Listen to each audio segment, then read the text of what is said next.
Hi,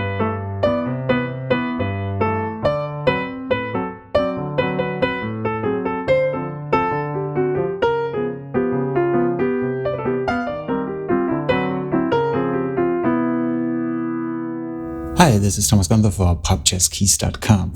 This is the first video of our three-part series called Bossa Nova Left-Hand Crash Course for Solo Piano.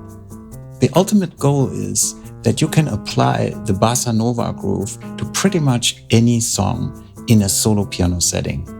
Now, to get the most out of it, I recommend that you sit down at the piano and work through the examples together with me. So first, let's talk about the chord and the voicing I want to use. It's a simple C major 7 chord, and it's in closed position. I play the root note with my pinky, and then the shell voicing with 3 and 1. So it would be E and B. And just so that you get accustomed to it, just play this back and forth.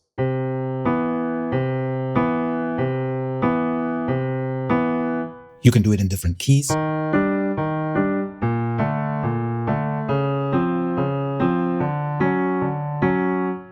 Okay, so of course the bass is really important, so make sure the notes are all played with the correct velocity, so you don't want to have a weak bass in Bossa Nova.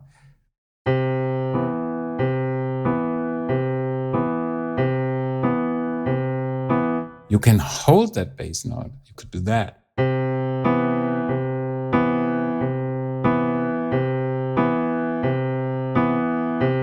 That's a little more tricky. So let's add the actual Bossa Nova rhythm to it. It's almost like that, it just has a syncopation in it. It goes like this.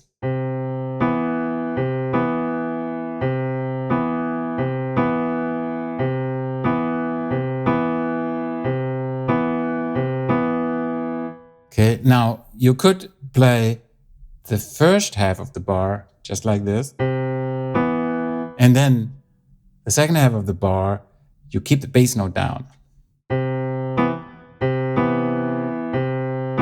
And by the way, B2, I play that short usually.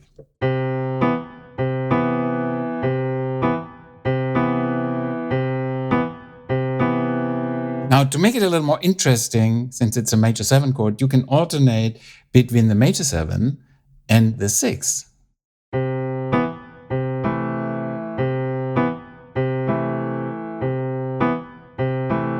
Okay. By the way, you can always pause the video and try it out and then continue once you have it figured out.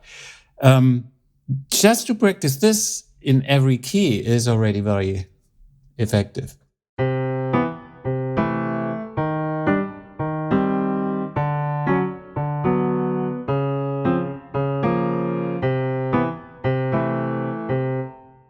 Now you can play it faster.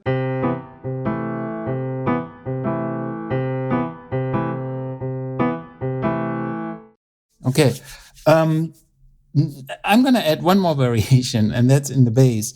So often bass players like to alternate between the root note and the fifth, like in polka music, like this.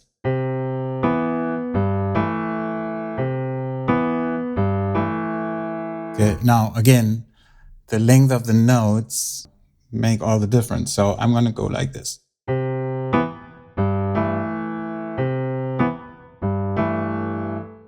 I can easily hold this. And that's why I like going to the 6, because it's less of a stretch than staying on the major 7. So.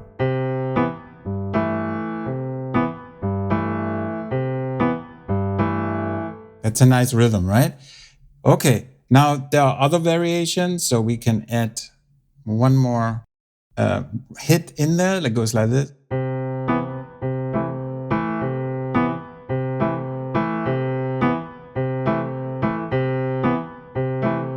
So if we alternate the bass between 1 and 5,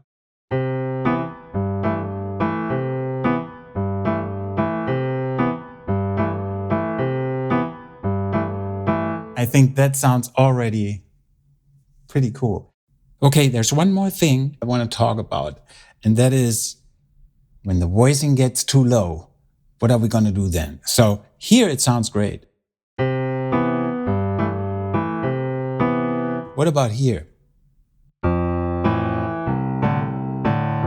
It sounds really, really strange. It sounds too muddy. So I'm going to do a different voicing for this. It goes like this.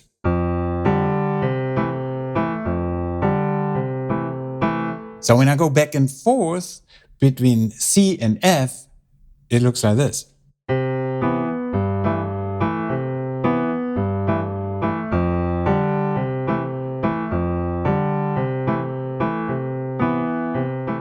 Here's a quick tip. Use the voicings in bar 1 for root notes from E flat 3 down to A2. And the voicings from bar 2 for root notes from A flat 2 down to E.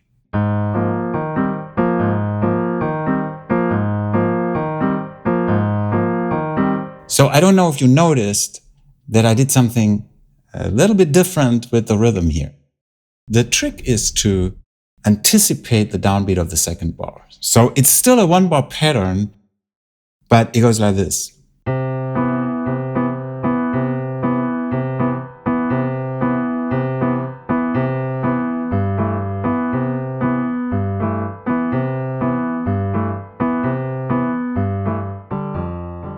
Okay, so there's one exercise that I like to do myself as a little warm-up for my left hand, and this is going from C major to F major, back to C major to A flat major. It goes like this.